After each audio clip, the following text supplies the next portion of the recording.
my two panelists, and we're going to jump in. So, Madeline, hello. Where you calling in from today? Logging in I from today? I am in beautiful Metro Detroit. It's my favorite time of year, though it's starting to turn hot. It's just sunny, a little warm and breezy. We have the lake, Metro Detroit lake effect Ah, coming in from the east. So it's lovely. I do have my AC on, I'm just saying. I got the heat on. She got the AC on. Tim, what about you? Where are you buzzing in from today? Yeah. Hey, everybody. Greetings from the teeming megapolis of Rio Rancho, New Mexico. Jason to Albuquerque. And yeah, we're definitely headed towards summer here. It's in the high 80s at the moment. And the humidity, unlike where you are, Maddie, is 10%. Ooh, So ooh. yeah, it's high desert time. The amazing thing here is the diurnal here most of the year is over 30 degrees. So tonight it'll be in the 50s. That So sounds yeah. great. Yeah, it is. Well, it's a great time of the year because it's just about to get hot. Yeah. So, yeah. Excellent, excellent. Well, with that, let's go ahead and start on kit 154A. Please make sure that 154A is on the side of your kit box. Make sure that 154A is reflected on the bottles that you have numbered 1 through 6. And with that, no further ado, Madeline, off to you. Here we go. And I want to apologize in advance that if I cough occasionally, I have some sort of a respiratory thing, though I'm smelling like a house on fire and I feel good. So, and I don't test positive for COVID. So who knows what other cunning little thing it is. And I want to thank you, Evan, for being just irrepressibly cheerful, because it just uplifts all of us, you know. And I know Tim agrees. So that said, I will try not to drag my feet too much through wine number one. And by the way, those of you who are not going for the Jedi Knight thing, we love you as much, if not more. So no worries. And in the chat room, if we use terminology that you don't understand, there's no dishonor in the question. Okay, throat is clear. Here we go. Visually, wine number one. And again, we always, as Evan is beautifully demonstrating it, holding it on an angle against a white surface, preferably direct sunlight, and then it really has a color, right? This one is actually more of sort of a medium yellow, though our MTW script is saying straw, and I just like being honest to what I'm perceiving in the room. There's a little bit of a green element in it, kind of olive, but it's not dominant. It moves moderately in the glass, so it's not telegraphing higher or lower alcohol. I'm going to go ahead and jump into the nose, and it is exuberantly, not cheerful, Evan, though one could call it cheerful. It is exuberantly both fruity and floral. And there's alongside of those two elements, a strong salinity to this wine. It's neat. Three are in equal measure. There's also a yeasty beery character. So let's go back. Since I shorthanded it, the fruit is coming across as a combination of citrus, like both tart and sweet citrus, lemon lime, but also maybe a little bit of mandarin orange. And the fruit's coming through also as stone fruit, just right peaches and nectarines. We're not talking dried apricots, just very fresh, very ripe, perfectly ripe, not overripe. And then, it sounds so serious when you say the terpenic aspect, but it's floral, right? And it's really fresh flowers. And, they're not heavy-handed. It's not aggressive perfume. It's like lifted apple blossoms, lemon lime blossoms, very attractive, but very distinct. And I would say, at least for me right now, it coexists and even leads with the fruit and the salinity, which is coming across like sea spray. It's funny because being in Michigan, we have, we have the lakes, and that actually has a character as well. But this is very much to me like I'm standing, in my hometown of New London, Connecticut, and staring at the Atlantic and smelling that. Other aspects that, and by the way, I didn't mention the questions to consider per usual. We put these up just in case your brain really needs something to hang on to, because occasionally we don't perceive and define as easily as other times. I don't get any oak aromatically on this wine at all. If it's on it, it's completely fooled me and it's completely neutral.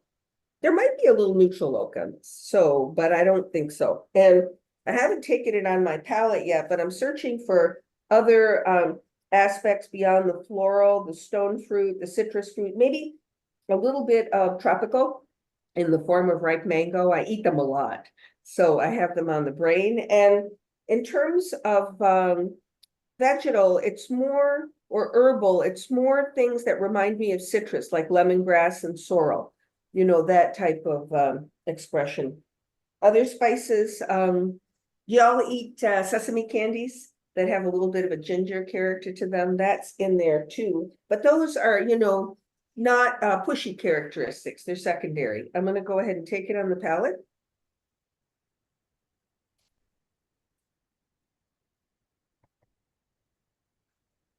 The attack is delicious, so I have to admit, I swallowed half of it. And the acidity is a little bit of a shocker. You know, I didn't quite expect it. And it could be because it's my first wine. So here's a sommelier trick, at least my sommelier trick. If I find one of the structural elements of tannin, alcohol, or acidity coming off, you know, aggressive or dramatic to me on my first approach, I sometimes will just turn around and taste it again right away, just to see if it was simply my palate half asleep and then reacting to it. The acidity is beautifully high. It doesn't shut down the flavor of the wine, but it's mouth-watering, and there is a definite phenolic component. The whole, you know, white wine tannin thing, though I don't think my colleagues like me saying that. It has a slight phenolic bitterness to it that's distinct and attractive. The salinity is actually more pronounced on the palate than it was on the nose. It's wow. The florality is in there, but it's, you know, pushed back a little bit. I'm chewing on the flower. Still fresh though, not dried. Stone fruit is in there, but you know, it's like I'm biting into a nectarine and I'm going, damn, I should have waited another 24 hours. You know, it's slightly underripe. Citrus is absolutely one of the forward flavors in this wine, and it's a combination, just like on the nose, of fresh, you know, lime, key lime, lemon, and also a little bit of Meyer lemon, you know, that little illusion of sweetness creeping in. So my takeaway on the texture, thank you, answer my own question, right? Still no oak. You know, I would bet money on this one, though I never bet more than $10, even like friendly. And the texture to me is lean and cleansing, tart, but in a very attractive way. The flavor persists. The mouthfeel persists. The acidity is mouthwatering, 30 seconds, a minute afterwards. And that phenolic bitterness, very attractive, is in there. This is a fresh, flowery, stone fruit flavored, palate cleansing, leesy, dry white, that sort of medium bodied. It's not light. The alcohol's moderate. I didn't mention that structurally, my bad. So the alcohol, I would say, is moderate. Some people might call it moderate plus, but it's not pulling my attention. It's perfectly balanced. It is long, and there is a very distinct mineral component. So here we go. All right. I'm Very going to well have another articulated. sip and I'm going to swallow it again. Great. And then for those of you who are veterans, you'll know we're about to jump into the selection/polling element. We always try and treat these blind tastings with fun, even if you've done this already and you're coming in for reinforcement and you know what it is, just sort of give you some opportunity to work around it. So we're going to walk you through a couple of choices. Other always gives you the opportunity to vote something different. And if you're being brave and courageous, and we encourage that, let us know what other things you might thought it had been so we can address that conversation. A couple of choices from the older part of the world, a couple of choices from the newer part of the world, and there we go. It's very, very useful if you're honest seriously, and share what you think it might be beyond these. Because even if you think, well, it's not, but it's telling that to me, it engenders discussion, and this is a perfectly safe zone, right? Right. So the grape varieties to consider: Albarino, aka Alvarinho. And that grape variety is known for a floral component, absolutely, acidity, rarely any oak on it. You know, it often has a forward expression of inorganic earth. Chardonnay can have a floral component, but it tends not to lead. The fruit can have stone fruit, but it, I think, usually edges more into tree fruit. And it doesn't necessarily have any oak on it at all, but even the Chablis folk are tending to use some neutral barrels. Just a thought, and a strong lees expression. And then Riesling, enough acidity to, you know, scare a cat, and definitely can have a floral component to it, big time. Alcohol tends to run depending on the dryness level, though, you know, climate change, she's changing this. But even if it's bone dry, it tends to run moderate as opposed to moderate plus. And again, a strong inorganic expression. And we're looking at Spain and France, Albarino, Chardonnay, Riesling could be Alsace, right? New World, Argentina, California for Chardonnay and Riesling for sure. And you've probably experienced Albarino in Argentina, Evan. I have not, and it's planted scattershot in California. By the way, if all y'all don't like the expression old world, just think Europe, you know. We like to use it because we've been using it. That said, how are we doing? And by the way, please vote. It helps everybody, especially your fellow Zoom mates. Yeah, most everybody on Wine One already. Good stuff. Are All we right. Silke, do we have folks voting? Yeah, there we go. Ooh, oh my goodness. Well, you know, Albarino leads the day, a hat tip to Chardonnay and Riesling, nothing from other. Spain, big time. France, decent hat tip, and so does Argentina and California. So let's see if this wine was telling us the truth, because I promise I was just describing what I was perceiving. I wasn't torquing it, and excuse me while I cough. All right. So we leave my living room, or actually my dining room, and head off on the jet, leaving on a jet plane. And you know, and per usual, I always say this just in case any of you decide to take me somewhere. You know, aisle seat doesn't have to be business class. Doesn't even have to be like whatchamacallit select. I'm very short. Aisle seat anywhere in the plane. So here we are. Yes, indeedy, in Rias Baixas. We are in northwestern Spain. We are actually in a sub-district, correct me if I'm wrong, Condado de Tea. So it's inland, and it tends to produce a little bit more warm, you know, rich, forward expression of Albarino, as opposed to the ones that are slammed right up against the coast. You know, big time Atlantic influence. And this is a grape variety that really shines here, as it does actually a little further south in northeastern Portugal, where it's called Alvarinho, and Evan is more familiar with those. But you know, it is a grape variety that has become, you know, to use a term, classic almost overnight, you know, and I think it's a testimony to the quality of the wines on the market at different price points as well. I mean, if you want to spend money, they're out there.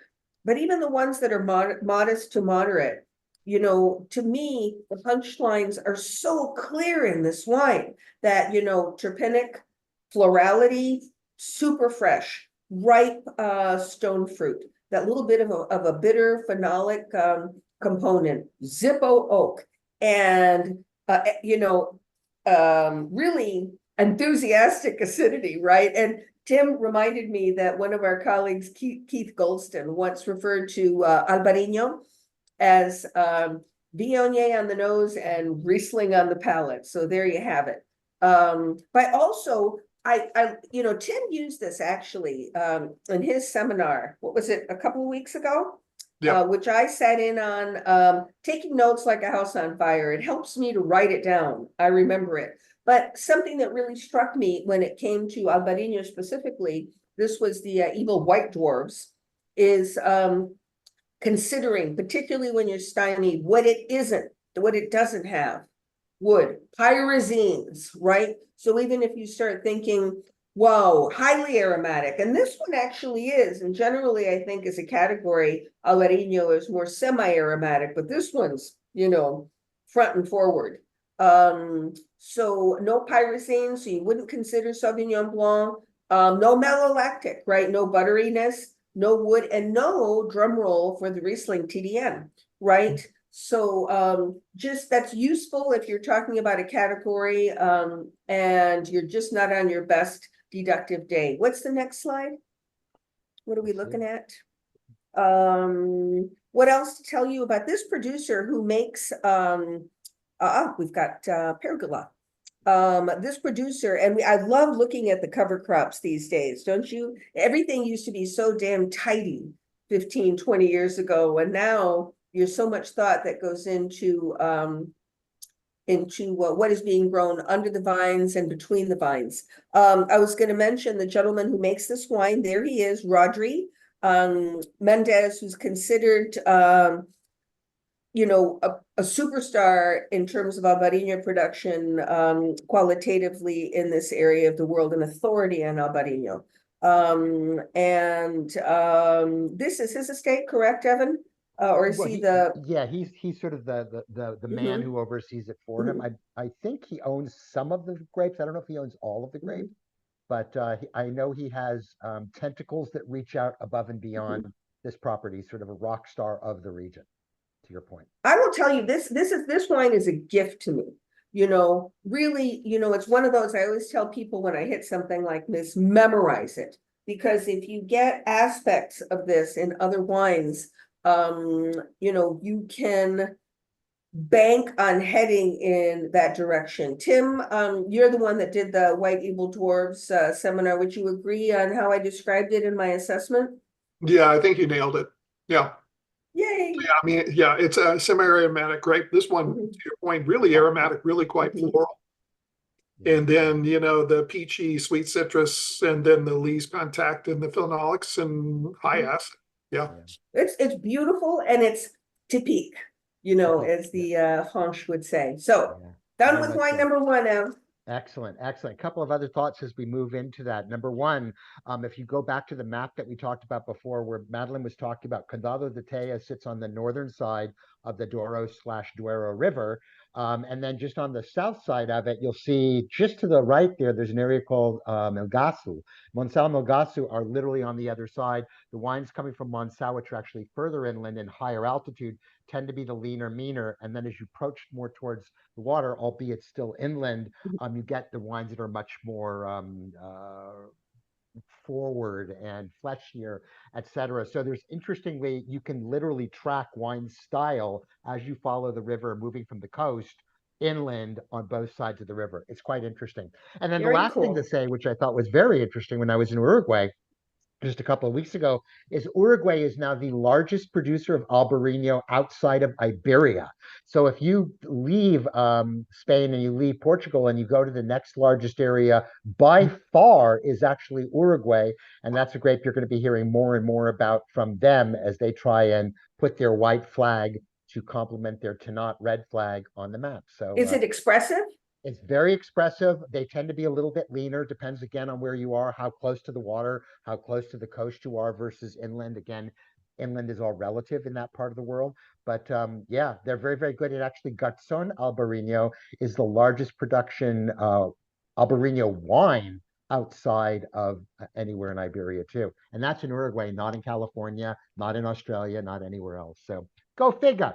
Anyway, let's move on to wine number two. And leaving that very delicious, very singular style of a very emblematic wine, we move to another wine too. So if you look at this really quickly, across your white background, take a look at it, get a gander of it. I think very much like Madeline's wine, this wine is more in that sort of yellowish vein that we talked about before. It's clear, it's bright. I swirl it around. The legs on it are moving reasonably quickly, although there is some secondary tiering, which suggests some alcohol to me, but maybe not too much. It suggests that it could be cooler climate, because that would equal lower ABV, but maybe too much, or it could be slightly warmer in a cooler place. We don't really know. But all the fun, all the joy, all the excitement is in the nose and in the mouth. So let's give this wine a sniff and a swirl, a swiff. Would that be a swirl and a sniff together? A swiniff. All right, let's give it a swiniff. And what are we getting here? I'm certainly getting an interesting combination. It's almost effectively a 50-50 split of minerality and terroir, and there is sort of a stoniness or a dried organic earth character to it, but there's also fruit. The fruit is undeniably on the sort of more tart side, so there are certainly citric elements of lemon, of a little bit of tangerine, a little bit of maybe key lime, but there's also tree fruit. There's some definitive elements of quince here.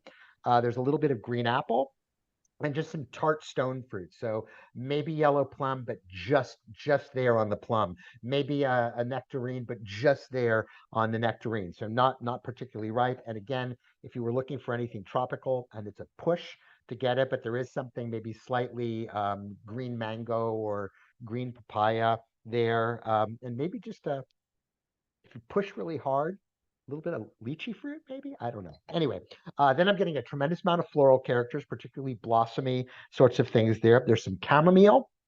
There's a little bit of white tea, maybe a little bit of blonde tobacco. Nice kiss of honeysuckle, again, sort of a lifted, more terpenic element that's there.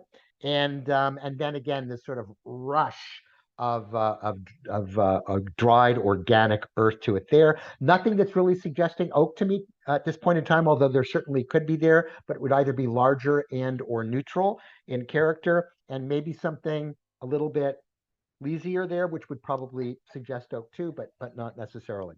Let's go ahead and give it a little bit of mouthing here.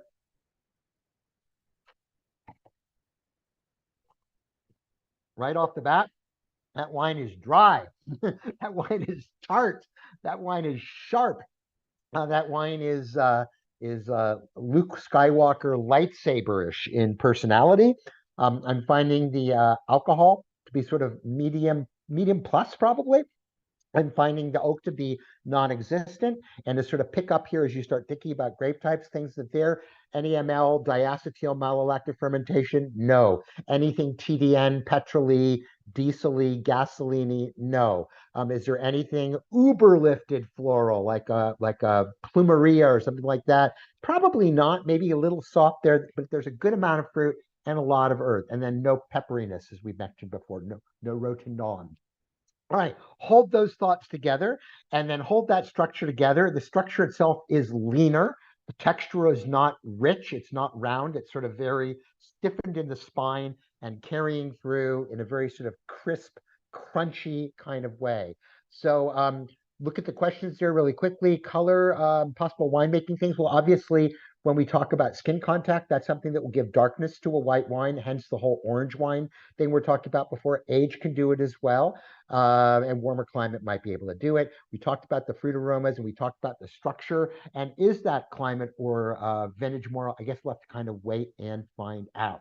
So we've got a nice tight package of tart citrus fruit, stone fruit, maybe a little tropical fruit, bright, sharp, bracing acidity, no real strong suggestions of wood or oak. Where grape variety wise might we want to be? So we talked a little bit about Chardonnay with Madeline. And again, Chardonnay is sort of one of those lovely canvases that can kind of be anything, but it really is a lot of interpretation based on hand and not as much necessarily land. So this wine to me comes off as being sort of, you get what you get, and there's not a lot of maybe manipulation here, but there are these wonderful stainless steel inox wines out there that are really bringing that shriller element of Chardonnay out there. Hold on to that. Chenin Blanc can be many things from not that many places, but it could certainly be in France, in the Loire Valley. It could be South Africa, in many places where some of the greatest expressions of Chenin Blanc are made. It can be made here in the great state of California. It can be made in different parts of the world. And it generally tends to be combinations of tree fruits, maybe some tropical fruit, and then again made in different styles, dry to sweet to off dry, etc. Semillon can be most generally dry, although there's some wonderful Semillon blended wines called Sauterne that are made, and those wines around there. But usually in the New World, places like Washington, places like Australia do it. There's not a lot of old world Semillon outside of France. And then, of course, the different countries that we have associated there. So get on your clicker there and decide what it is. Vote once for each category. This is not the great city of Chicago where you can vote for multiple people multiple times and keep coming back to vote again. But again, France would speak to probably all three of the varietals there. Germany would speak probably mostly to, honestly, of those varietals to the Chardonnay, but maybe an other. Australia could be anything there. Washington, honestly, could be any of those there too. So let's take a ponder, give it a think, go with your gut, but do vote. And if you think it's something other than what we've got there, click other. And if you want to put it in the chat, we can attack that a little bit later. But as we say that, I say 5, 4, 3, 2, 1. Lock, load, voting is closed. And what do we got here? Well, we've got a lot of people on the Semillon bandwagon, and that could be, again, a Semillon blend or a Semillon Sauvignon Blanc blend, usually with those two grapes go together. A few less on Chenin and a few less on Chardonnay. Most people lending themselves down to France, which would suggest they were thinking more white Bordeaux than anything. And then a little bit of Australia, a little bit of Washington, Aussie Semillon coming from the Hunter, coming from Margaret River, etc. So let's talk a little bit about it, and then we will move forward from there. So Chardonnay, yeah, you could be this way. You've got to be awfully cool climate Chardonnay to get the bracing level of acidity and leanness of that. And generally, somebody would probably try and counterbalance that against oak and stuff like that. So although there are styles that are made that way, it doesn't come off to me that way. A lot of the character that we talked about before did reflect Chenin Blanc in personality, but there's certainly elements of Semillon in there as well. But if it were Semillon, it would be pure. There's not enough other stuff going on in this wine that would suggest blend. And the Semillons that are pure are usually going to be dry. And that could be as lean and mean as something like you're seeing in the Hunter Valley and Margaret River. I could attest to that, and I would check that box off potentially as well, too. All right, so let's see where we are as we hop on the plane and we leave the gloriousness of Galicia and all that wonderful wine and seafood and cool people and nice personalities. And we're going to hop a plane and we're going to go, not that far. I don't think it's a direct flight regardless, but we're going to stay on the European continent. And we are going to find our way north and slightly eastward into France, and specifically into the Loire Valley. So although there is Chardonnay in the Loire Valley, there's really no Semillon there, which leaves us a lot of Sauvignon Blanc, which we don't have here, or Chenin Blanc, which is what we do have here. And I think I saw popping on my screen for a second there somebody that thought maybe this could be something from Anjou. And in fact, it is from Anjou and the area around Angers. So bravo to the person who picked that out. And we are, in fact, in the area of Savinière. Savinière sits in the southwest of Anjou and is known today for making bone dry styles of Chenin Blanc, which is exactly what you have here. What's interesting and what a lot of people forget, particularly those of you who are perhaps a little bit younger in the industry, is Savinière was known actually for sweet wine not too long ago, more along the lines of Vouvray. And it wasn't until the back end of the 1900s that you really started to see people doing that. In fact, in 1996, they passed a law that all AOC Sauvignon had to be bone dry. And in fact, if you were going to list it otherwise, like demi-sec or moelleux, it had to be noted on the label. So you can actually make all three styles of wine, although those latter two are pretty small, and most everybody today considers Savinière, along the lines of what we have from our friends here at Domaine La Fourcade, to be that. So André La Fourcade, a namesake owner of this winemaker, started this property in the 1950s. He owns a total of about 106 acres, of which a chunk of it is in Savinière, but he also owns in Cartes de Chaume and a little bit in Bonnezeau as well, too.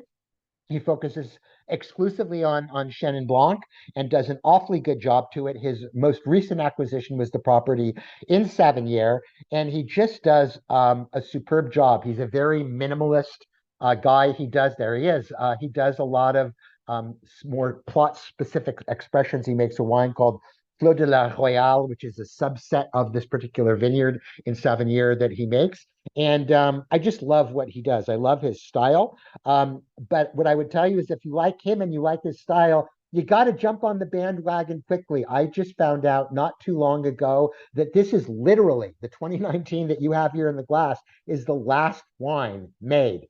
None of his two children want to take over. Nobody in the family wants to take over. So the future of this property is very much in doubt. There is still some available in the market. You probably have to go to Wine Searcher or one of those other places to buy it. But Savennières, as we know, is a Chenin Blanc that can last 15, 20, 30 years under good storage conditions and becomes even more expressive and beeswaxy and dried chamomile leaf and everything like that afterwards. And Monsieur Lafourcade is a great producer. So you like this wine, buy this wine, find this wine. This is literally the last one. So for those of you who have FOMO, and I have FOMO, I'm going to go out and buy some of this and put at least a bunch of bottles in my cellar. Just a lovely wine, the last wine, and comes primarily more off sort of schistous and quartzy soils, not so much the chalkier soils that perhaps you would associate with Vouvray as you move more towards Anjou. And there you have it, wine number 2. Can I tag team on this? I just put a Tag a away. little comment, because I don't think dry Chenin is an easy wine, and I don't think this one is it's actually, generally semi-aromatic. This one is a little bit more subtle, as opposed to, the Albarino being more aggressive than it usually is.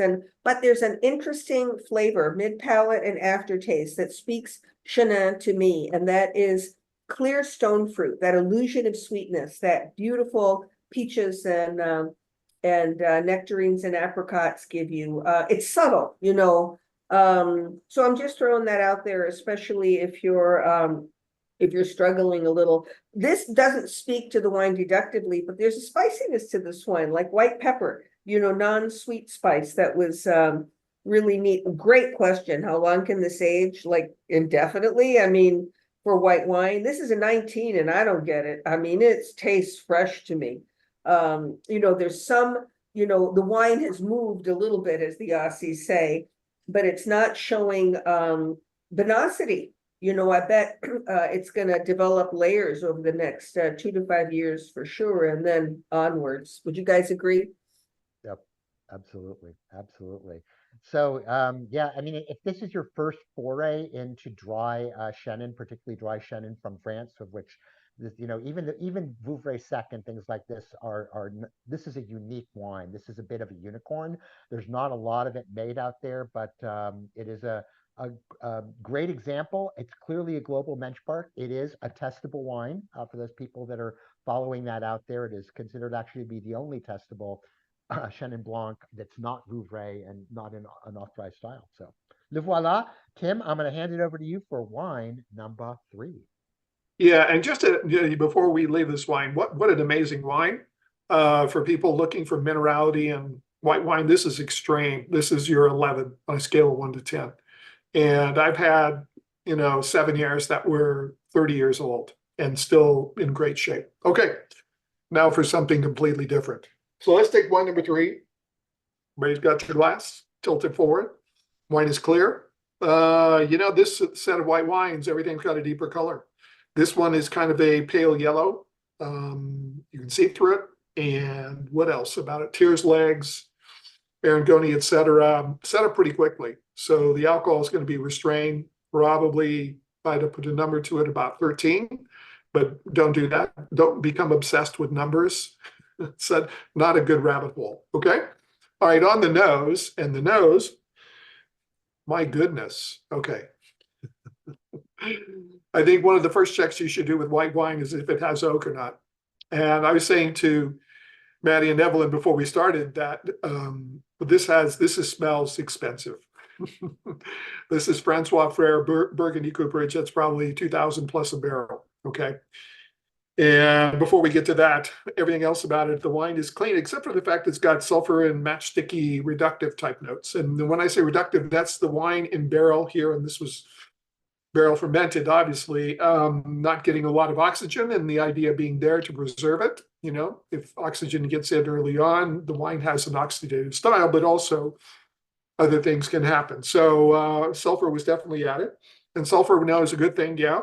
We keep our food in refrigerators and we add sulfur to wine. Yeah, it preserves it. Okay. What else? The fruit's kind of a broad range of things. It's all pretty fresh and ripe. I would say there's definitely orchard fruit. There's definitely some green pear and green apple. It is ripe, fresh, and tart. There's also both some tart and sweet citrus. There's Meyer lemon and lemon together, maybe a little mandarin. There's a little underripe nectarine. All of this is fresh and ripe. So we've got the ripe and tart thing. My suspicion is that once we put the wine in the palate, it's all going to tarten up, get pretty sour. Okay. Otherwise than that, winemaking. Okay, there's lees contact here. So I get a little of the peanut shell oxidation note going, and that's along with that sulfury matchstick thing. What else? There's definitely some malolactic. There's a little of the buttery popcorn thing going on. Okay, so all of a sudden we've got the holy trinity of winemaking with white wines. So you've got lees contact, malolactic, and the use of oak. And in terms of mineral, well, at least on the nose, it's kind of hard to separate that from the sulfur. Okay, so I'll tell you what, let's go ahead and taste it. Just before we do, a couple other things I might want to add. And there's some very light, really interesting botanical type things. So there's a little verbena and there's a little lemongrass, a little button mushroom too. Those are very secondary. You can see how oak can easily dominate a wine. And I wouldn't say that the oak dominates here, but it tends to push everything aside. All right, on the palate.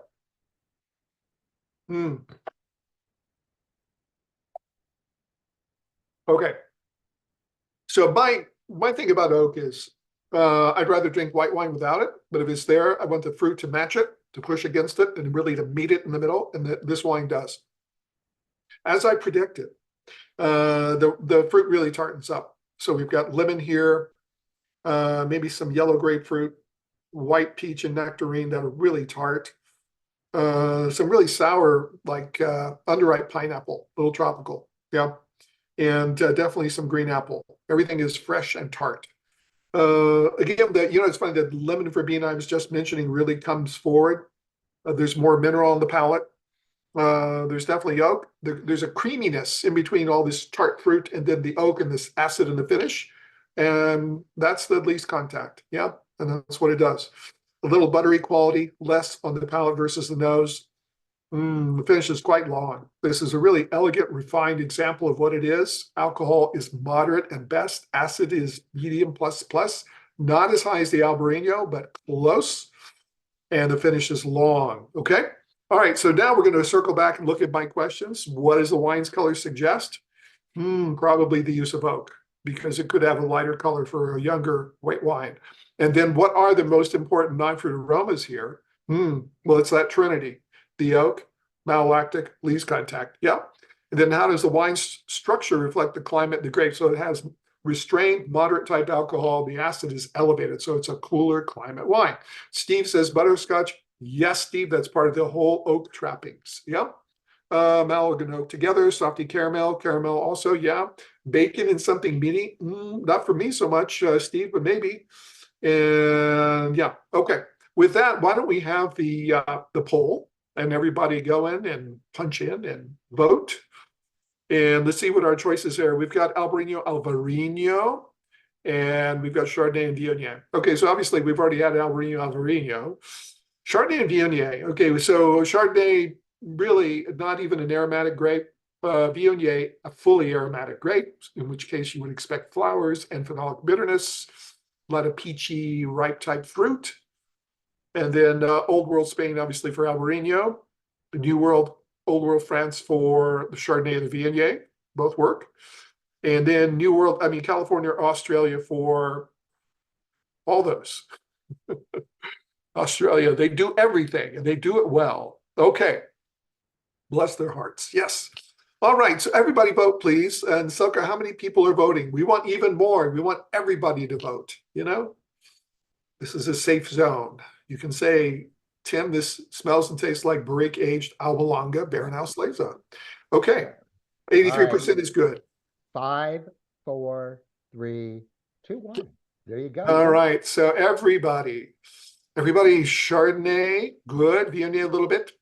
And then we're pretty much split between France and California. People thinking, oh, we've got enough mineral to take us to France versus California. Okay. All right. So why don't we just show everybody? I think you're going to be a little surprised. Everybody's in the right universe in terms of the grape, but I think the place might, dare I say, might surprise you. So this is going to be a long flight. In fact, we're going to get on Evan's private jet. Probably have to stop. We're going to stop in Mumbai. That'd be a great place to stop for dinner. And then we're going to get on the plane and we're going to keep going. So yeah, we're going to go a long way, pick up a lot of miles, and we're going to end up in the Antipodes, south of the equator, and we're going to be in Australia. So here we are. We're perishing the thought of all Australia wines being ripe and alcoholic because they're grown in really warm places. And we are indeed in a very cool climate in South Australia, that being Adelaide Hills. So we are in Sean Smith Winery, really an outstanding producer. And for once, I have to tell you two, this is a place I've been twice, right? So I was here. You've been there, Maddie? Yeah, it's a beautiful property. It's in Adelaide Hills. I was there in 2008 and 2010. And to get to it, both times you have to drive through a game preserve. And both times we stopped the car and got out because you're surrounded by really tall eucalyptus trees. And you look up and there's koalas in slow motion, just munching away on eucalyptus leaves. And it was fabulous. Anyway, the Sean Smith estate is beautiful. It reminds me of Carneros. It's green, it's hilly, it's so pretty. There are ponds and lakes. And the winery was founded in 1989 by cousins Michael Hill Smith, who's a master of wine, and then his cousin Martin Shaw. And you can see it's really beautiful. And their idea was they wanted to make cool climate restrained, elegant wines. And I think obviously with the Chardonnay, that's Adam Wadewitz, who's been the winemaker since 2013. So they grow and make Chardonnay, Sauvignon Blanc, a little bit of Viognier, Riesling, and then some Shiraz and Pinot Noir.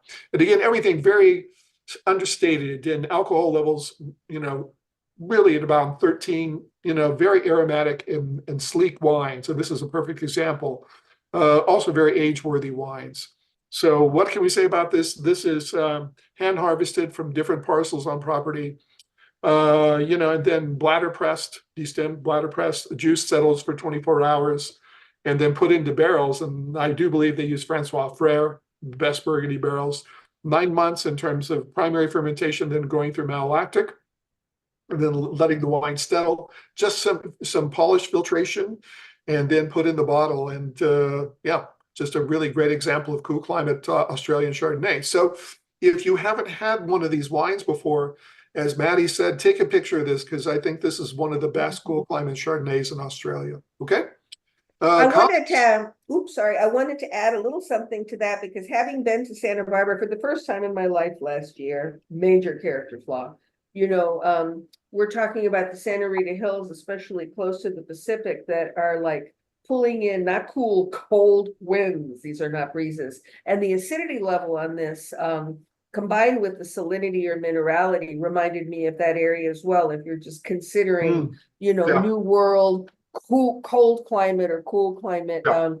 And Tim, is it a fair thing to say that when you pick up reduction in Chardonnay, not that one element is going to seal the deal, but Chardonnay is more of a consideration than other white grape varieties? Is that a fair statement? Yes. Yeah, absolutely. That's a really great point. All right. So everybody who went to France, bless your hearts for that. Go back and taste the Savennière. Okay. So because if I'm going to go France with Chardonnay, I got to be convinced that there's going to be a lot of mineral because this kind of oak, expensive oak, you're talking really good wine. You're not going to put Macon in oak like this. So in which case you would be talking Meursault or Puligny or Chassagne or something like that, something serious stuff. And it's going to have the minerality that's in wine too. And you taste it now and go, okay. Yeah. Because that's what you're looking at. So Tim, if I dump a little bit of my wine 3 into my wine 2, I create white Burgundy. Is that what I'm getting? Yes. There you go. Make your own assemblage. Yeah. Tim, just a couple of thoughts. Clearly when people are making a Chardonnay in this way, and this style has become somewhat in vogue, dare I say that, kind of at the vanguard of where Chardonnay is going these days. Oh. What's people's intent in making this when they're going for that sort of matchsticky, less oxidized style. What's their thinking? Why are they doing that? Is it purely for Oh, use Evan, worthiness? What are you've your asked thoughts a there? short question with a really long answer. Give us the Reader's So Digest something one. something that happened in the late '90s with some of the most expensive white burgundies is that a lot of them were being opened at 2 and 3 years old, and they were oxidized. And so the wine world freaked out, and there was this saying called premox, premature oxidation, premox, and it really, I don't think anybody's ever figured out why. But what, winemakers, not only in Burgundy, but in other places started doing is they started, using really anaerobic fermentations, meaning they really topped the barrels up high, they sulfured the hell out of them, and they put them in and they made sure that the temperature was cooler than normal during fermentation and that the cellars were kept cold.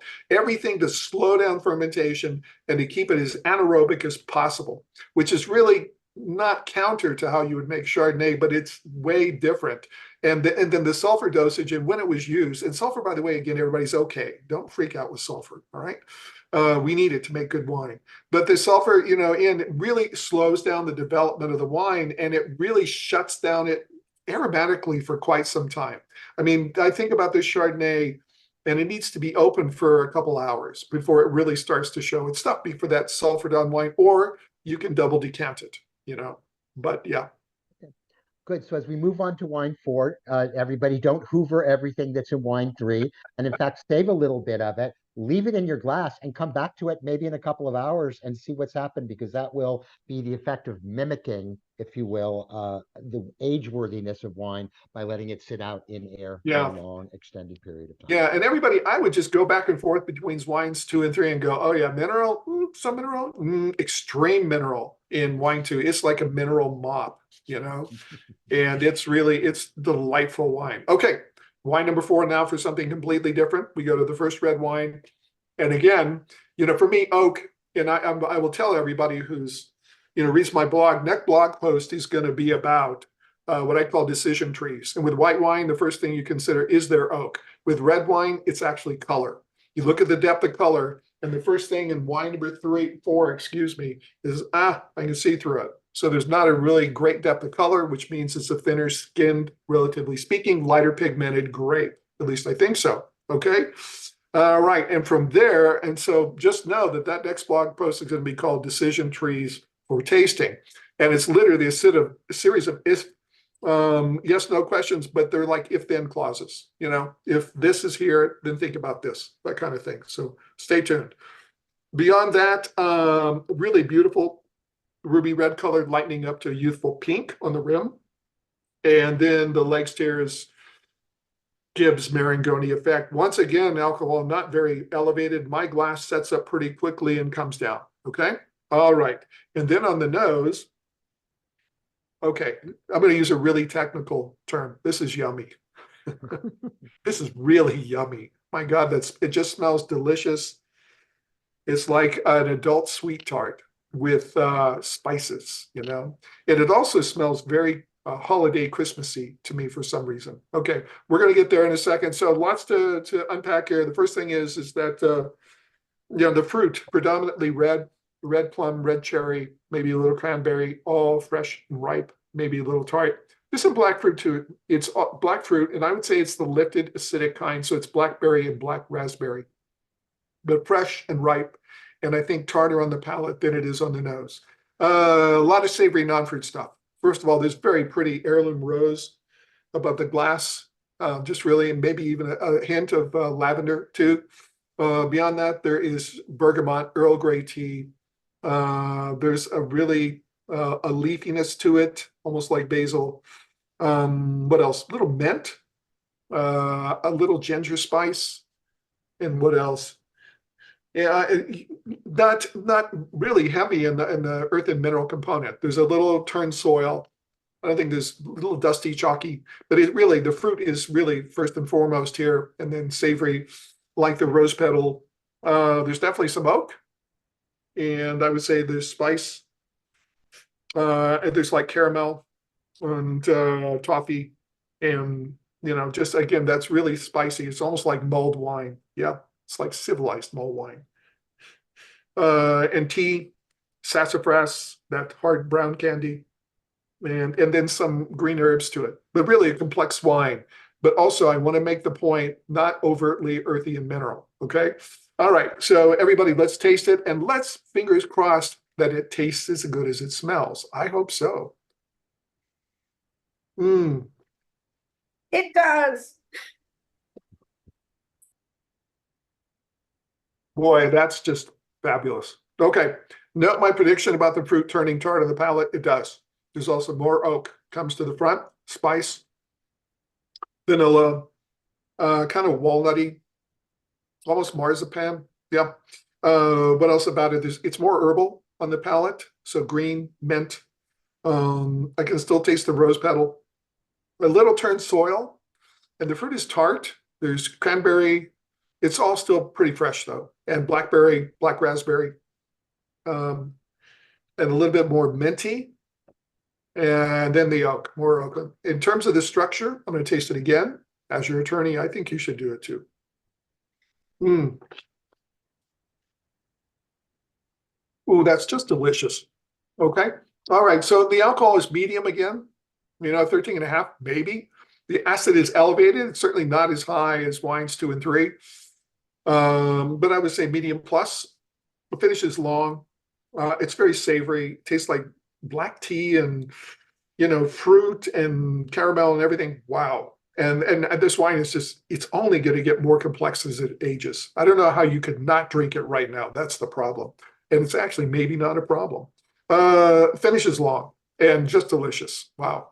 It's, again, I hope, my saying the wine is delicious, I just to let you know that, for me, I don't know how my 2 colleagues feel about this, but I think, as long as you're in the business, the more you go on, certainly you're interested in complexity, but the delicious factor, the drinkability factor even gets more important. Yeah. Because especially the 3 of us as sommeliers, technically, that's what we look at. Our window is saying, does this wine, would we drink it tonight and absolutely, I would drink this wine tonight. Okay. So with that, blah, blah, blah, I'll stop talking. No, when we give this to a consumer also, delicious doesn't mean No, I would lesser. want the bottle for myself. No, I I'm want just- the case for myself, I but know. My God, it's delicious. Okay, so here are your choices. You who are voting, and I want you all to vote. Gamay. Okay, I want you to think what's involved in Gamay. If it's a classic example from, say, Beaujolais Village, we're looking for 2 things. Sangiovese. Wow. Okay, we're also looking for other things. We're looking for acid, high acidity, bone dry, chalkiness, sour cherry pit, and skin grape tannins. Okay, and then Pinot Noir. And what does that mean in terms of texture and fruit components? Your country choices: France for Gamay or Pinot Noir, Italy for Sangiovese, certainly, New Zealand for, at least Pinot Noir and Gamay, and then California for all 3. Okay, so let's vote, please. It's nice when your first red wine is so compelling, isn't it? Ooh. It just sort of Yeah, jumps out well, at this you. one especially. Wow, that's a lot. 5, 4, 3, 2, 1, done. All right. Okay, so before we go on, so we're going to answer Tom's question here, and I should have Tom. So, buddy, prune, smell wine 6. Okay, buddy cheek, smell wine 6. Everybody was thinking about, oh, the fruit's really dry, blah, blah, blah. Okay, so the fruit is not dried here. All right, so here we are. Some people voted for Gamay. And those of you did, the things I would be looking for are carbonic maceration and stem inclusion. And maybe some stems here in this wine. I don't think so. Sangiovese, yeah, not so much. This wine would be Sangiovese for Chianti Classico, something like that, would have grape tannin and oak tannin both. Yeah, and acid and bone dry. Yeah, make you squint. And then Pinot Noir, yeah, I mean, by comparison, not Hello Kitty, but certainly softer tannins, refined, supple fruit, etc. So some people are in France, and again, that would mean mineral. I want mineral, in which case you go back to wine 2 and just get a wallop of mineral. Yeah, Italy, if you were in Sangiovese, yeah, and then New Zealand, 32%, and everybody else, I think, was in California. Okay, all right, so we're going to get on that jet now, and we got to cross some water, but it's not going to be that far. Probably going to take us about 4 hours, maybe longer. Maybe longer, but we're going to stay in the Southern Hemisphere, and we're going to go to South Island. and we are going to go to Otago, or they call it the Central. And we're going to go to Burn College Vineyard, winery founded in 1999 by Marquis Sauvage and his wife, Diane. Also with the help of Ted Lemon of Literai, who's a good friend of Marquis. And again, they bought this property in 2002 at auction. It's like the exposure, it sets in some hills that, protect it from north and western winds. It's like an amphitheater, really catches the sun. They planted it with probably 10 different clones of Pinot Noir, most of them Burgundian. And first vintage, I think, was in 2005. And it's sustainably farmed. Everything is organic. I think part of the vineyards is biodynamic, hand harvesting, small open top fermenters, native yeast fermentation, and then put into, a mix of used and new French cooperage, I think 30% new for this particular vintage. Almost no racking, no fining, no filtration. And that's one thing I didn't point out in the color. If you look at it, the color is a little hazy. Yeah. And that speaks of just not finding infiltration. Yeah. What can we say about this? I just think it's a beautiful wine. And to me, what it really shows you, I just remember, and maybe Evan and Madeline, you remember this, when going back 15 years and everybody was saying, yeah, New Zealand from Pinot Noir, this place is going to be amazing. My thinking at the time was that the wines tasted like they were all made from vineyards that were young. And so the fruit was a little bit hollow and they tended to be a little weedy and very vegetal. And this shows you what happens when vineyards get older, past 20 years. And really, there's depth of fruit, there's complexity, there's so much more than the fruit itself. And it's a wow. This is wow. It's gonna, like you said, it's gonna deepen, but it's so delicious right now. I mean, it really shows how a wine can be, so attractive and complex at the same time. You don't have to read a book to get it. And it's Pinot. And I have a question for you. Why New Zealand? Why not someplace else? I think for me, I think it's a total package. Number one, the ripeness of the fruit, where the structure is, especially the alcohol, the fact that it does have a lot of secondary savory type things, but it's not that earthy. I mean, some New Zealand Pinots are, but this one not particularly. It's minerally, but not too earthy. As opposed to the first place I would go after this is Oregon, but I would expect ripeness, just more fruit and more of everything, And then Michael's asking usually deeper color, Michael, maybe, I wouldn't let color be much of a guide for a Pinot Noir because it can be all over the map, depending on where it's from. But I think this is a really good color for Pinot. It's a true ruby red. Yeah, that's a good question. Yeah, sometimes some of the most anemic looking Pinots I've ever had and you're like, really? And they're like oranging and they're like not a lot of color, but they were the first people, by the way, to start tasting wine in cobalt blue and black glasses to show people how meaningless color was with respect to Pinot Noir the first time. Not to say that the cellars in Burgundy are particularly bright anyway, but they would make it even more so by putting them in black glasses because they didn't want you to be pushed one way or the other by the appearance of the wine, because sometimes they were really light. Well, Evan, you bring up a good point because, I'm sure all three of us, we've had, especially Burgundies, where the color was really light and you're not expecting much, but then you get your brain slapped on the nose and it's like an amazing wine. So color in Pinot Noir can be very deceptive. Absolutely. Yeah, I always tell people that to me, it's bordering the meaningless when I'm looking at Pinot Noir. What does it smell like? What does it taste like? And anyway, just a tremendous example. I find oftentimes, particularly in Otago, more so than Marlborough, that the Pinots are somewhere between. They're not Burgundy, but they're not Oregon. They're kind of somewhere in the middle, and I usually fall in New Zealand somewhere, and usually central Otago. So, and I find the tannin management on this one, I just saw a thing pop up. I find it to be perfect. They're just right. I think the tannins there are present, but they're well managed. So they're sort of that fine grained sandpaper without pulling too hard. Anything? Yum. All right, onwards to wine number 5, and there's the team at Burn. There's the team. Look at them. They're all so young.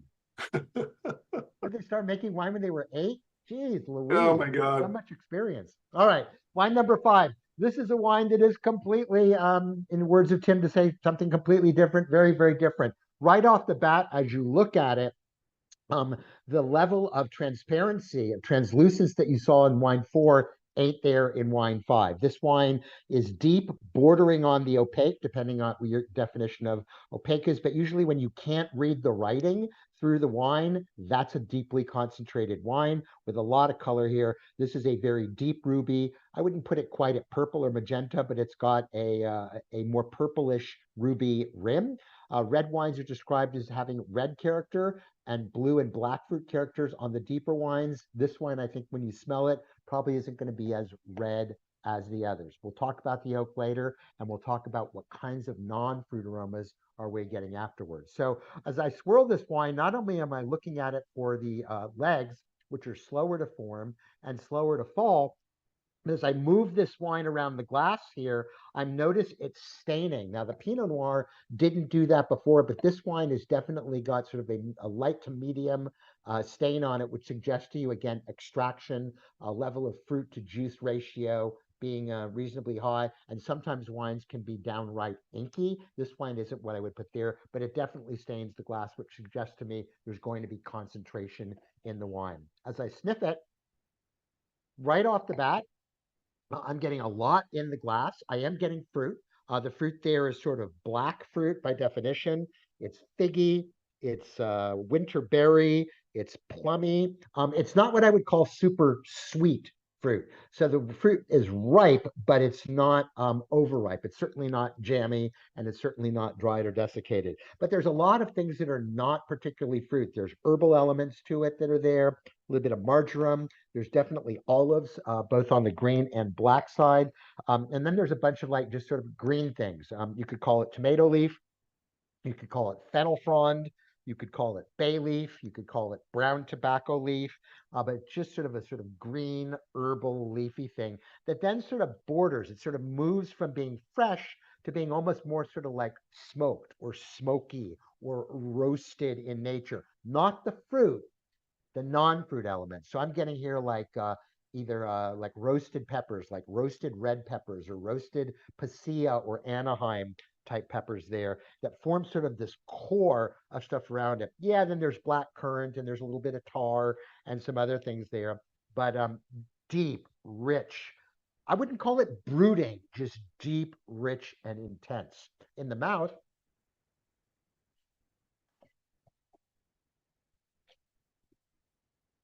it's got a fairly dense, bullish attack on the mouth there. Fruit flavors are pretty consistent with what I said before, although it's definitely more savory than I was expecting. I was expecting to get a little bit more fruit in the mouth, and it's definitely all those other non-fruit elements are screaming through. There's almost sort of a brothy character to it again, and again this sort of smokier character too. Not meaty, just kind of smoky. Could be the barrels, could be something else like that. What's interesting here is the roundness, the suppleness. It's a big mouthful of wine, but it's not hard. It's not gritty. It's not astringent. It is oaky, and definitely I'm picking up elements of oak that could be, again, sort of smoke. It could be a little bit of tea. It could be a little bit of sort of a torrefaction character. It could be even a little bit of cardamom or something like that. Not again sweet, not like caramel or toffee or that caramelized sugar character, but oaky. But again, more in that sort of smoky, oaky, cigar boxy sort of character of stuff there. Delicious wine, well managed tannins, mouth filling, very different, but also in its own way, very delicious. I mean, I can't. It's very compelling. I want to keep coming back to it, even though it doesn't hit the box of I think what's typical for most people. So let's move on to our poll, having described it. What could it be? Well, to be kind of untypical, I had to throw out some untypical choices for you as well there. So first it could be maybe Touriga Nacional or Touriga Nacional blend. Those would be the grapes that form the backbone of the wines up in the Doriense and the Douro Valley, where we think of them more in the context of port, but increasingly there are some absolutely wonderful still wines made up in the Douro that are delicious. Carmenere or Carmenere blend wine, a grape that's associated primarily with Chile today, of which there are some very green, weedy examples, but there's some very well-made examples of it here, both as a single variety wine, but also as part of a blend. Sangiovese, the grape of Tuscany, and other parts of the world, but most frequently associated with Tuscany, and then other. And then, of course, you've got all of those countries that I just mentioned associated in your places below. So I'd like you to think about it. A little bit more of a challenging wine, but again, a few more interesting grapes to think about there. Vote often. Think of the grape, and then think of the most associated place with that grape, probably. And I think you'll be most happy. So with that, let's go 5, 4, 3, 2, and 1. And I do this quickly because when you're taking a test, you need to convince yourself of the answer. If you overthink it at times, you move it the wrong way. Well, we've got a preponderance, some 80% of people in the land of Carmenere, and then a handful of you in the land of Touriga Nacional. Both, I think, solid calls. Obviously, those are reflective of where we associate them with it. We don't see Carmenere certainly blended very often outside of Chile. You see it as a minor grape in Bordeaux. You see it as a minor grape in California and the other parts of the world. You don't see much of it in Portugal, although you do actually see some in Alentejo. Kind of interesting, but again, not as a lead grape, always as a supportive grape. So let's see where we are based on those conversations, based on your reflections, and let's see how well we did. So we're leaving our friends down in Central Otago, or Central, as Tim said before, and we're getting on a plane. I think we're going to be in for a bit of a plane ride here because there are very few direct flights out of the Queenstown airport, and most of them either go to the mainland over on Australia or further north up to Auckland. But we're going to get on a couple of flights there. We're going to traverse fairly large bodies of water, and we're going to end up still on the southern part of the world in the southern hemisphere, but we are going to move ourselves into Chile, and specifically into the area of Colchagua in Chile, and specifically into the area of Andean, Alto Colchagua, which is as you approach the Andes Mountains. Now, this is a grape that we knee-jerk associate with Chile today, but it wasn't always the case, right? And the sort of Cachapoal, Colchagua, Maipo areas is where this grape does at its absolute best. I personally think it does better in Colchagua than anywhere else.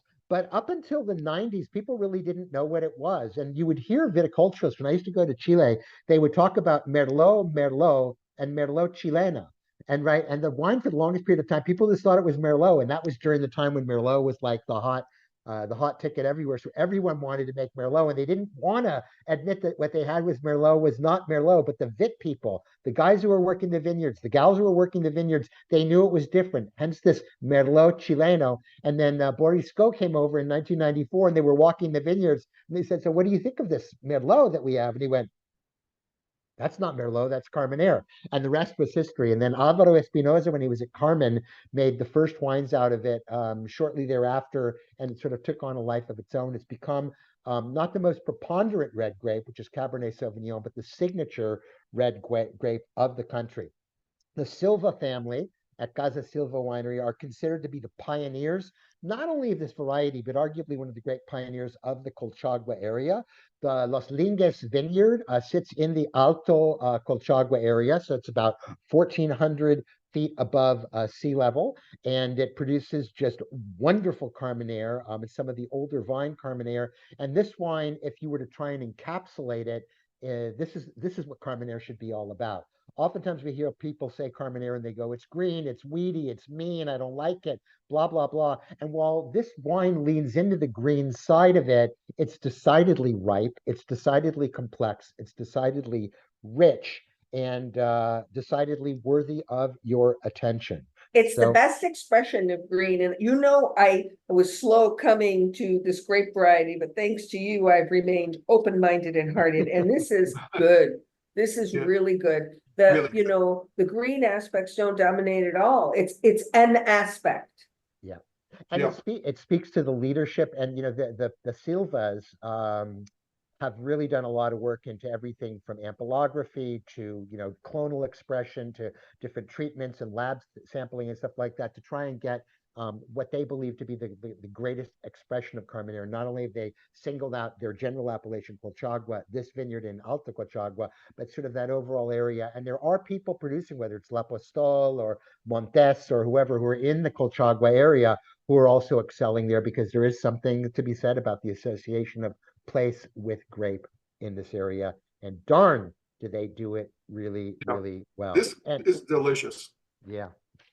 And Patricia Gonzalez has been the winemaker there for some time. And Juan Pablo Silva, who's sort of the he is a winemaker and sort of the voice of the winery here, but he's sort of been gradually, he turned the reins over, and Patricia makes fabulous wines. So more power to you. And I hope for those of you who have not driven a Carmenere lately, consider taking one off of the lot and driving it around a little bit on the freeways, on the back roads, and reintroducing yourself to what this grape can be, which is always a tremendous value for the money for what it is. And again, in this case, also older vines, something Tim spoke about before in the context of red grapes, I think that is very important. And with that, Maddie, you've got a chunk of time for wine 6. I don't know what to do with it. Should we have like a moment of silence or something? Usually I'm like the caboose, the desperate caboose with 2 minutes to go. So what to consider? I'm just going to leave it up there for you to read if you feel like it, because I want to get to the appearance of this wine immediately.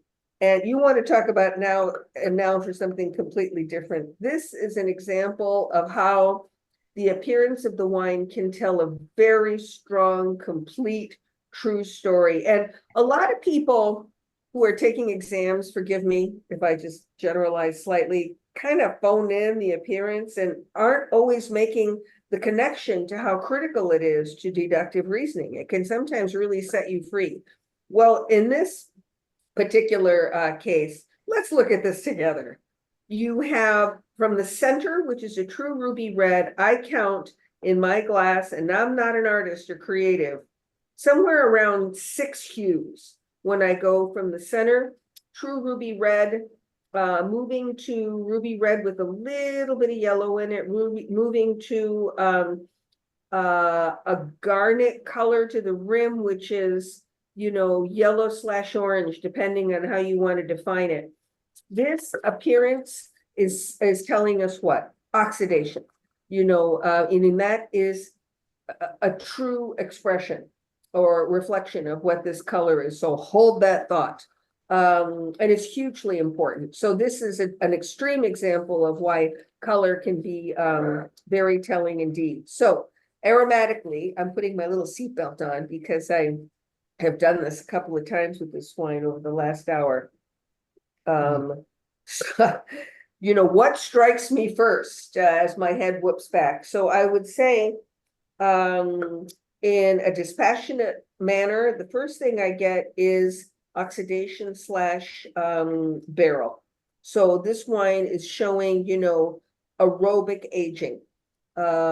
It moving away from both vinosity and barrel / oxidation, I would say. So meaning vinosity, it was not born yesterday. It's been around and in a barrel for an extended period of time.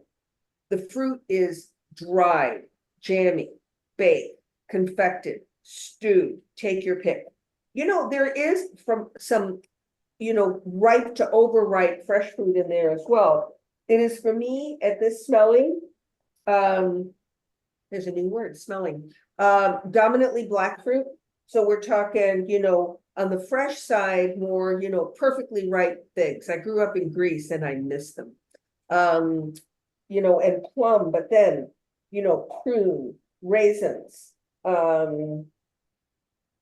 black jam, but also red plum, red currant jam. And I bet on the palate, it's going to turn a little bit tart. We might pick up some black and red raspberry, but also a little cranberry. It also smells like orange marmalade, right? Or sweet tangerines. Big wave of flowers, but potpourri, completely different. If you want to do the whole fresh versus dried flower thing and you think we're being precious, go back to the Albarino at one point in time, or better still, the Pinot Noir, and see what we mean by fresh versus dried. There is, a tsunami of sweet spice coming up in what I always call the Starbucks smell. Take your pick cocoa powder, milk chocolate, actually more so than dark chocolate, vanilla, and then sweet expressions such as honey, caramel, toffee. It's actually easy with a wine like this not to define it because it's so primal, but it's fun to define it. maple for sure. I'm going to make myself go to the palette, but I will also say underneath all of that is an expression of both inorganic and organic earth. And, you know, one of the first things, but I was like sitting on my hands going, don't overstate the obvious, alcohol, right? There it is. So, alcohol, it sure smells like it's gonna be sweet, right? Black fruit leaves with some red fruit, dominantly dried jammy, stewy, or ripe to overripe, some citrus. Florality, dried flowers for sure, a box of potpourri, sweet baking spices, inorganic and organic earth, yeah, oak aging up the kazoo, or however you want to define it. Let's go ahead and take it on the palate. And I would, because of the alcohol, you know, approach and the what it's setting you up for, approach it gently and carefully. Madeline, is that a new term? So we've got medium, medium plus, high, and then up the kazoo for alcohol. Is that an MS approved term that we can start using? I'm just throwing caution to the wind. They can dock me if they want to, if it's not approved for exams. But whoa, there's the tart fruit, right? How cool is that? You know, and everything else is being mirrored on the palate. That I'm actually going to take another sip and meditate on it a little, because the alcohol is so dominant that it can, you know, shut you down or confuse you or put a veil down to the other flavors.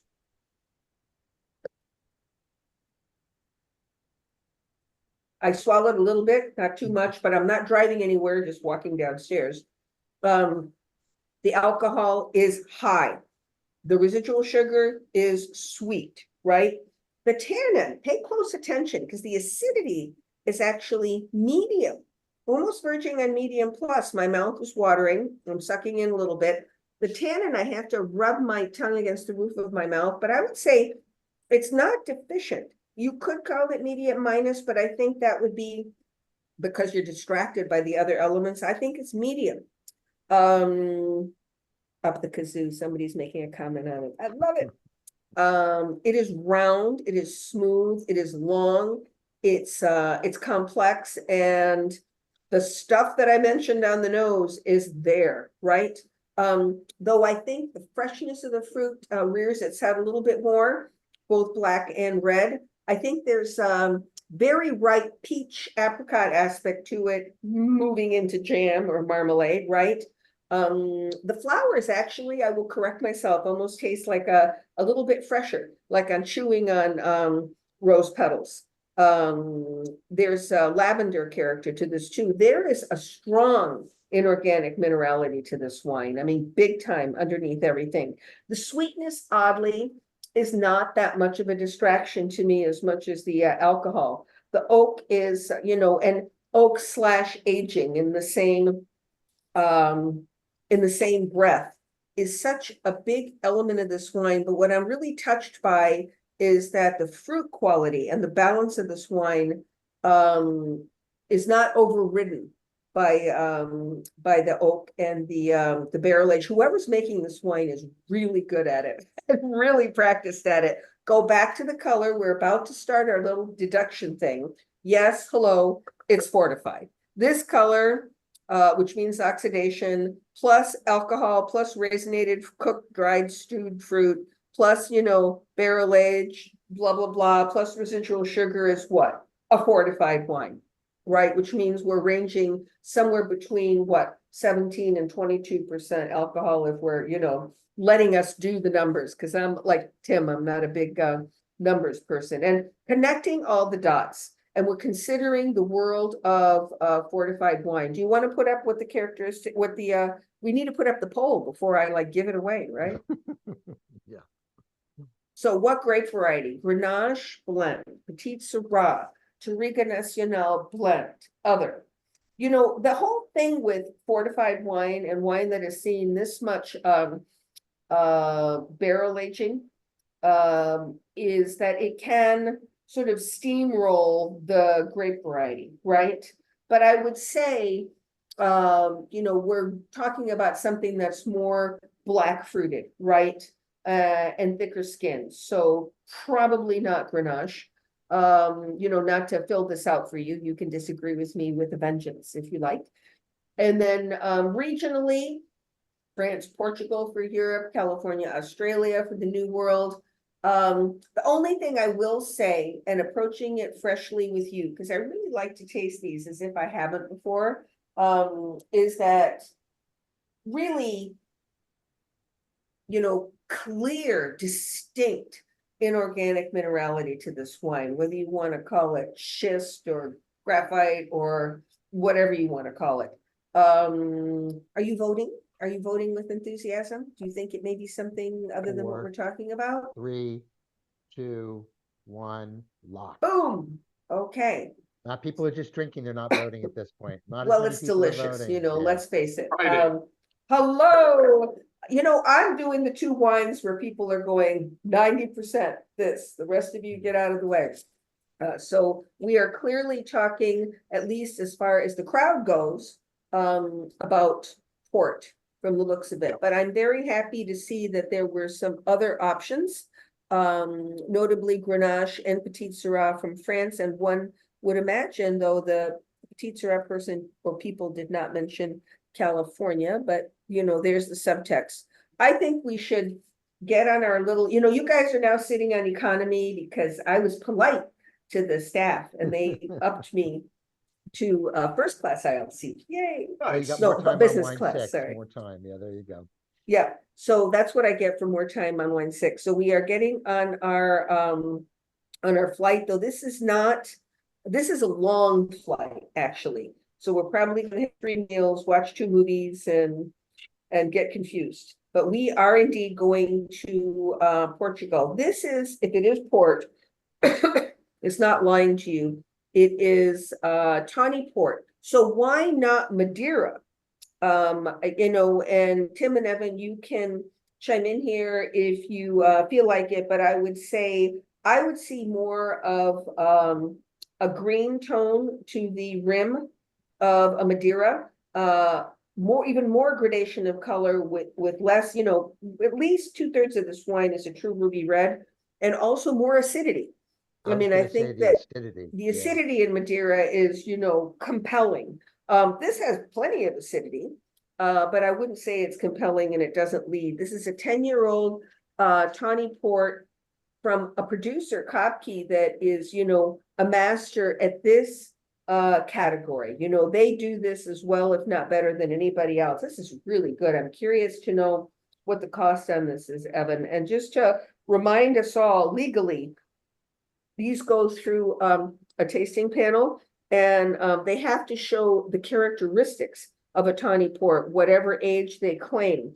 Kopke is very straightforward in saying this is a blend of different age barrels, but it averages at 10 years in the barrel, which is, not always the case. More commercial, if you will, less fine tawnies will taste not nearly and smell not nearly as complex, and have, less of an average of time in the barrel. I've never been here, but boy, is it beautiful. However, thanks to Evan, I have tasted a chunk of dry Touriga, and I just sort of meditate on one day going to this region and just sitting on a terrace for a long time, right?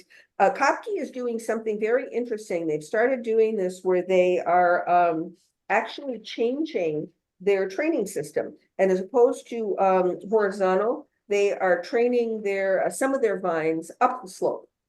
They didn't say why, but I thought that was neat FYI information.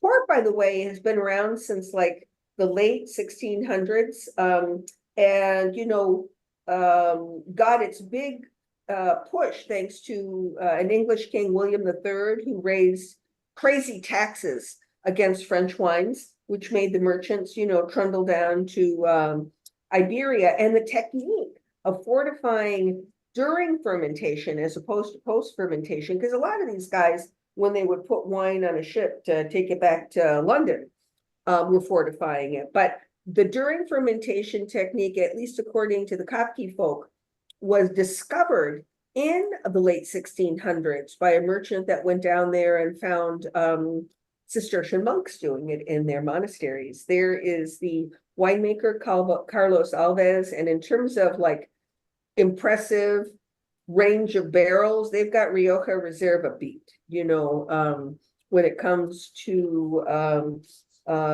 aged port. I love tawnies. To remind us all, we can enjoy them as an aperitif, especially if you've got a mat cellar temperature or even a little bit colder. You can have them absolutely with dessert or as dessert. The Kopkes mentioned a specific a specific appetizer that I'm gonna quote because I thought it was cunning and interesting.